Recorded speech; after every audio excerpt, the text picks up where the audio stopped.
यीशु साहब praise the Lord. कहावत है, जैसे करनी वैसे भरनी। यानी जैसे हम काम करते हैं वैसे प्रतिफल पाते हैं। असल में हम भले ही काम करेंगे तो उसका प्रतिफल भला होगा, बुरा काम करेंगे तो उसका प्रतिफल बुरा होगा। हम देश के क्षेत्र में देख सकते हैं, देश में कोई यदि महान काम करता है, देश के लिए कोई योगदान करता है, तब उनको देश की ओर से विशेष सम्मान दिया जाता है। यदि देश के विरोध में कोई काम करता है, उसको दंड मिलता है, या तो देश के निष्कासित हो सकता है, वो उसका नागरिकता भी छीना जा सकता है। परमेश्वर के दृष्टिकोण से भी ऐसा ही है। हम यदि परमेश्वर के दृष्टि में अच्छा हैं और अच्छा काम कर रहे हैं, यीशु मसीह दोबारा आएंगे, एक दिन सबका न्याय करेंगे, उनको प्रतिफल देंगे।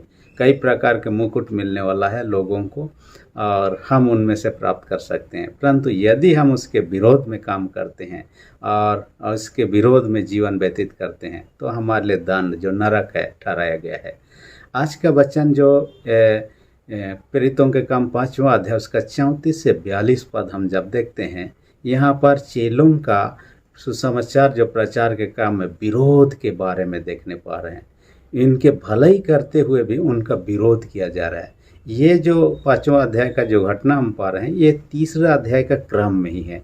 तीसरा अध्याय की घटनाओं को हम याद करेंगे। पतरस और यूहन्ना यरूशलेम मंदिर को जाते हैं। जाने के क्रम में फाटक के पास जो सुंदर नाम का फाटक था, एक लंगड़ा बेटे बैठा था। उस व्यक्ति को उन्होंने यीशु के नाम से ठीक कर दिया, जो जन्म से लंगड़ा था। 40 वर्ष के था लगभग, इतना उम्र तक लंगड़ा था, फिर भी उनको यीशु के नाम से चंगाई कर दिया। इस घटना के बाद में पतरस और यूहन्ना का उपदेश सुनने के बाद में ये लोग क्या किया, अधिकारी लोग, यहूदिया के अधिकारी लोग डर जाते हैं, ये लोग घबरा जाते हैं, उनको जेल में डाल देते हैं। लेकिन उनके विरोध में कुछ ऐसी बातें नहीं थी जो उनको सजा दे सके। दूसरा दिन तक रखा और दूसरा दिन सभा में उनको बुलाया और उनको कहा किस नाम किस अधिकार से तुम ये लोग काम कर रहे। उन्होंने सब कुछ बताया। फिर भी उनको क्या दंड देते, उनको धमकाया कि यीशु के नाम से कभी प्रचार न करना, ना ही चिन्ह चमत्कार दिखाना, और उनको छोड़ दिया। इसके बाद भी ये लोग चुप नहीं रहे, सुसमाचार प्रचार करते रहे, घर घर शहर शहर ऐसे करके ये लोग प्रचार करते रहे। खासकर यरूशलेम के शहर के अंदर में ये लोग प्रचार में लगे रहे। जब ये अधिकारियों ने देखा कि ये लोग मानने वाले नहीं हैं, तब इनको फिर से अरेस्ट कर लिया, पकड़ के क्या क्या जेल में डाल दिया गया था। जेल में डालने के बाद में उनका सभा बैठने के समय उनको बुलाने की बात कर रहा है, लेकिन अचानक से प्रभु का दूत आता है। जेल में जो बंद थे उनको ताला बिना खोले वहाँ से उनको निकाल कर ले गया बाहर, और ये लोग जाकर लोगों को प्रचार करने में लगे हुए हैं। तब महासभा में कहा जा रहा है कि उन व्यक्तियों को जेल से ले आइए। तब किसी ने रिपोर्ट दिया कि नहीं, जेल के अंदर में ये लोग नहीं हैं, ताला तो ऐसा ही लगा हुआ है, पहरेदार बाहर में वैसे ही खड़े हैं, लेकिन अंदर में लोग नहीं हैं। प्रभु का दूत ने उनको छुड़ा कर ले गया और ये लोग प्रचार करने लगे। जहाँ थे वहीं पर से उनको पकड़ के लाया जाता है, और उन्होंने सोचा कि हम ऐसे ही खुले छोड़ देंगे तो ये ठीक नहीं होगा, इसलिए पतरस और यूहन्ना को मार डालना चाहिए। जैसे यीशु मसीह को उन्होंने मार डाला, इन्होंने ऐसा ही विचार करने लगे। लेकिन उस सभा में से एक व्यक्ति था जिसका नाम था गमलीएल, और ये गमलीएल ने क्या किया, लोगों को समझाया कि ये दो लोग यदि जो काम कर रहे हैं ये मनुष्यों की ओर से है तो कुछ दिन के बाद में ख़त्म हो जाएगा, परमेश्वर की ओर से है तो तुम ख़त्म नहीं कर सकते, और परमेश्वर के विरोध में लड़ने वाला नहीं होना चाहिए। और यहाँ पर 2 व्यक्तियों का नाम चर्चा करता है। उसमें से एक व्यक्ति है थियूदास, और थियूदास के बारे में कहा जाता है कि यह व्यक्ति अपने समय में 400 लोगों को जमा किया। उस समय रोमन साम्राज्य का अधिकार था, इसलिए कि वो रोमन साम्राज्य का टैक्स जो था, कर देने की प्रथा को उन्होंने विरोध किया था, और 400 लोग उसके पीछे हो लिए। उन्होंने ये भी दावा किया था, यरदन नदी को मैं मारूंगा और 2 भाग हो जाएगा और हम सूखे में पार हो सकते हैं। लेकिन ऐसा होने से पहले ही उनको पकड़ा गया, मार डाला गया, और उसके झुंड के अनुयायी जितने लोग थे तितर बितर हो गए। दूसरा व्यक्ति का नाम है यहाँ यहूदा। ये गलील का रहने वाला था, इसलिए यहूदा गलीली के नाम से जाना जाता है। यह भी ऐसा ही था, और अपने पीछे कई फॉलोअर्स लोग, उनका अनुयायी लोग थे, परंतु ये भी नष्ट हो गया और उनका खत्म हो गया। तो गमलीएल यही समझाता है, मनुष्यों की ओर से ऐसे पहले से ऐसा प्रयास किया गया और लोग खत्म हो गए, नष्ट हो गए, ये भी खत्म हो जाएगा, लेकिन परमेश्वर की ओर से है, आप और हम लोग खत्म नहीं कर सकते हैं, ये बढ़ते ही जाएगा। और उन्होंने सही बात कहा। ये गमलीएल वही है जो पौलुस इसका चेला था, और पौलुस का गुरु गमलीएल था। पहले के दिनों में उन्होंने शिक्षा, पौलुस ने इसी से शिक्षा पाया था, इसलिए बड़ा विद्वान व्यक्ति था और शिक्षक होने के नाते रब्बन नाम से भी जाना जाता था।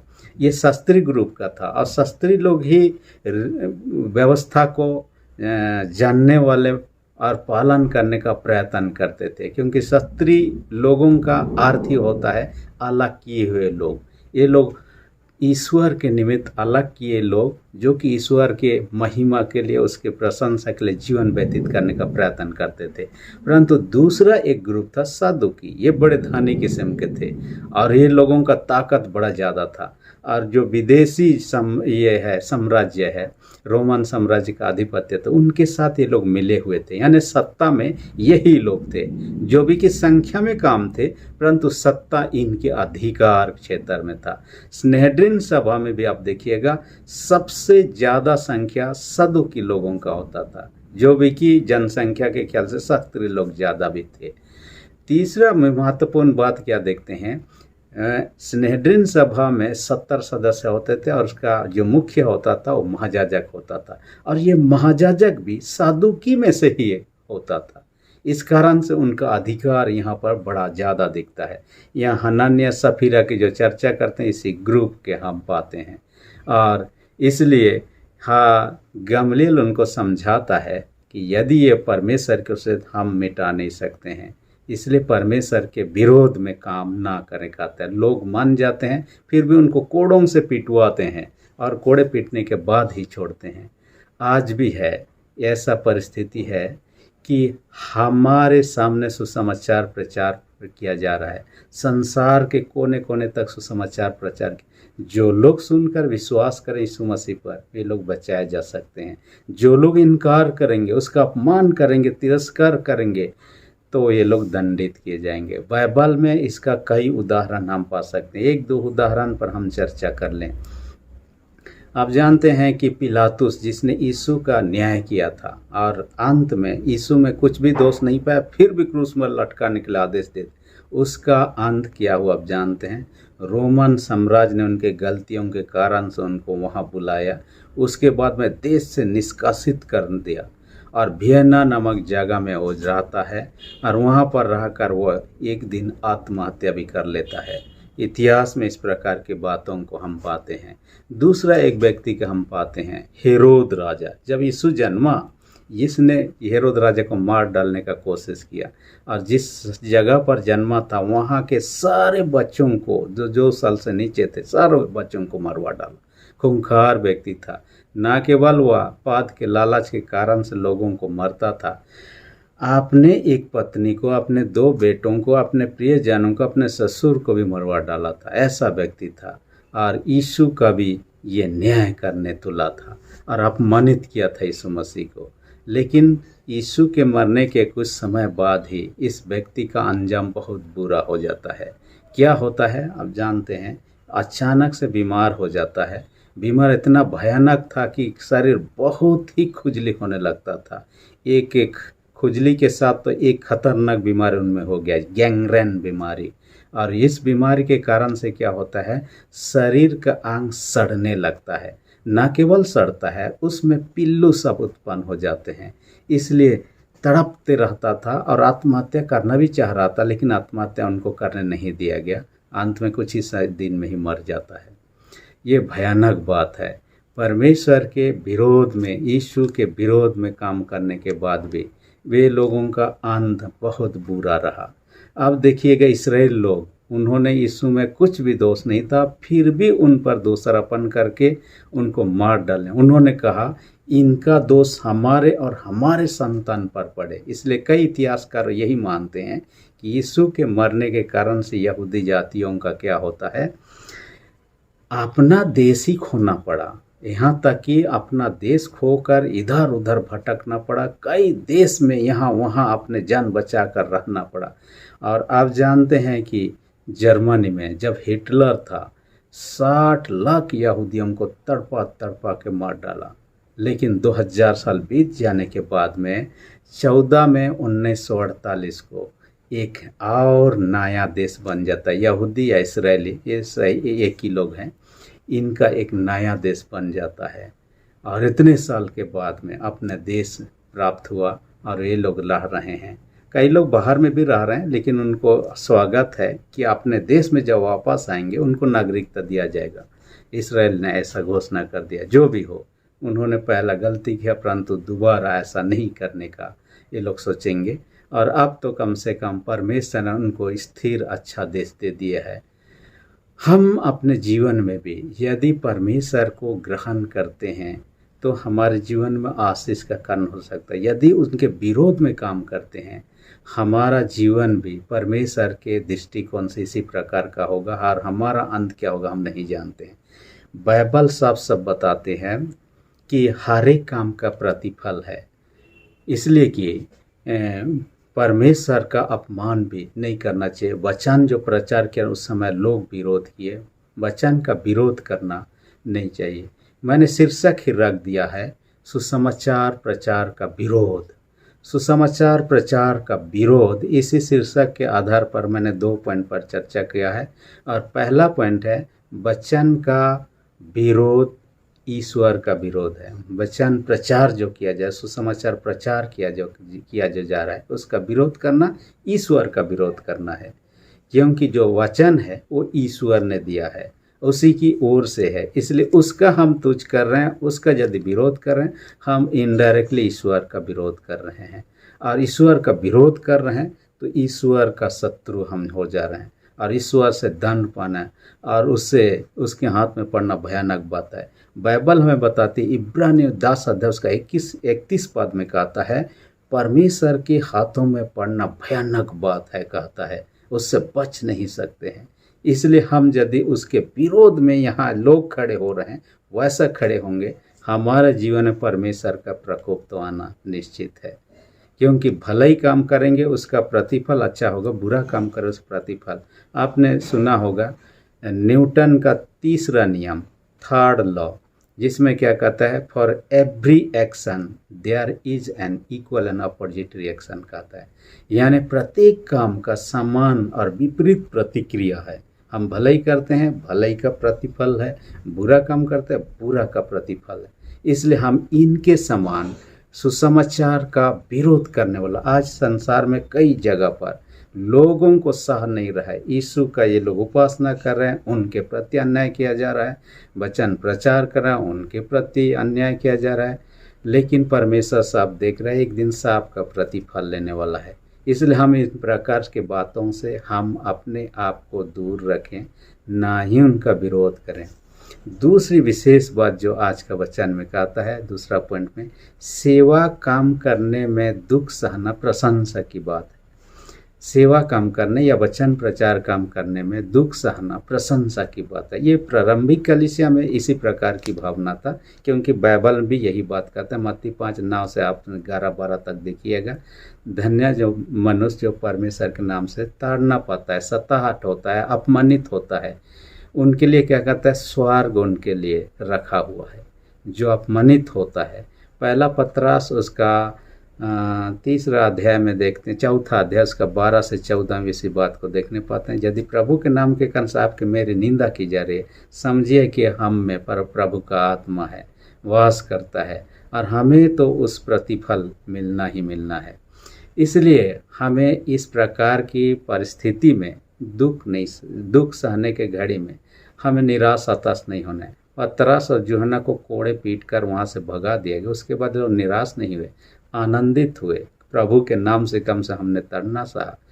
काफ़ी लोग कलीसिया इतिहास में हम पाते हैं, जो प्रारंभिक कलीसिया में यीशु के प्राय चेले लोगों को मार ही डाला गया।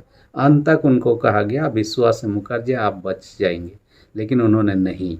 क्योंकि ईश्वर का काम करते हुए, सेवा काम करते हुए, वचन प्रचार करते हुए हम जिन्हें अपमानित होते हैं, दंड पाते हैं, मृत्यु को प्राप्त करते हैं, स्वर्ग में हमारे लिए प्रतिफल है।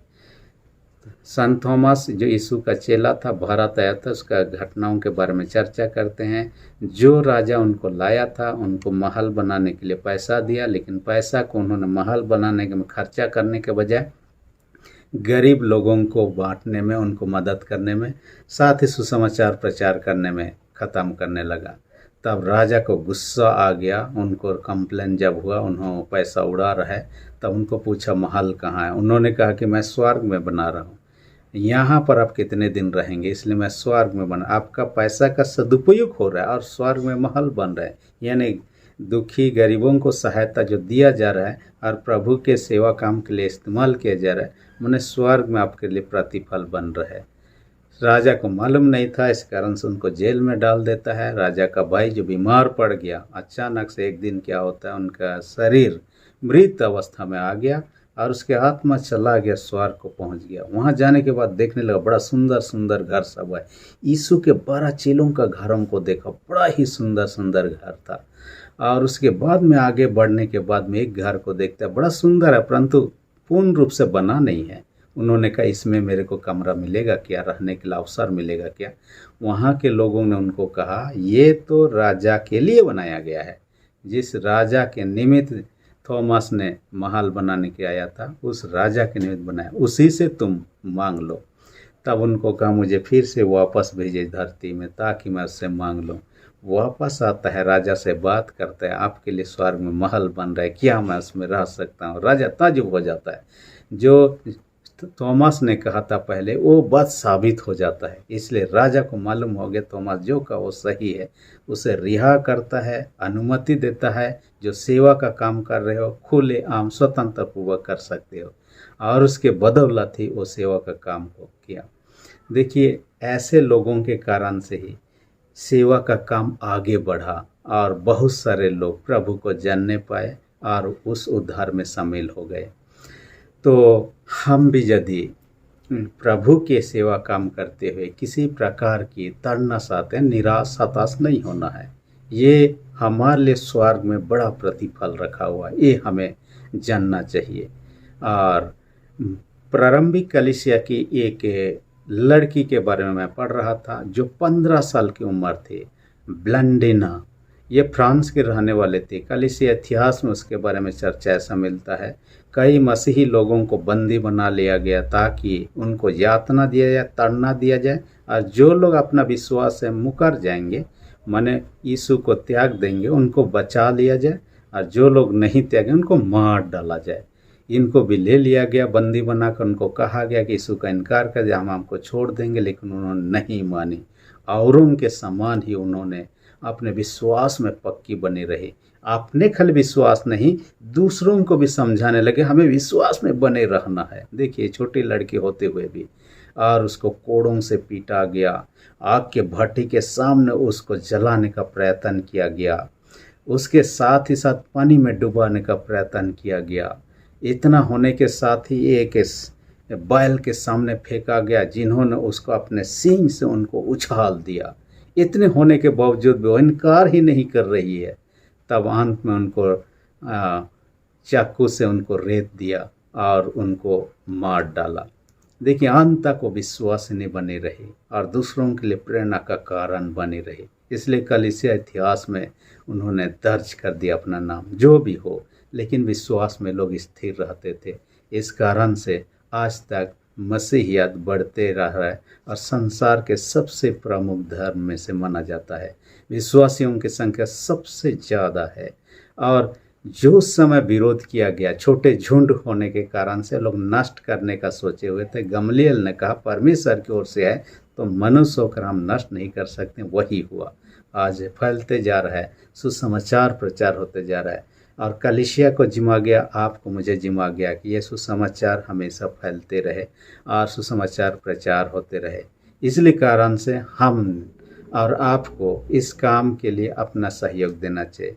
इसलिए इस वीडियो के माध्यम से भी हम लोगों को कम से कम परमेश्वर के सुसमाचार को बता सकते हैं। इसलिए आप भी जिनको ये सुसमाचार सुनने का मौका नहीं मिला है, या जिनको आप चाहते हैं उनको भी शेयर करके इस काम में अपना सहयोग दे सकते हैं।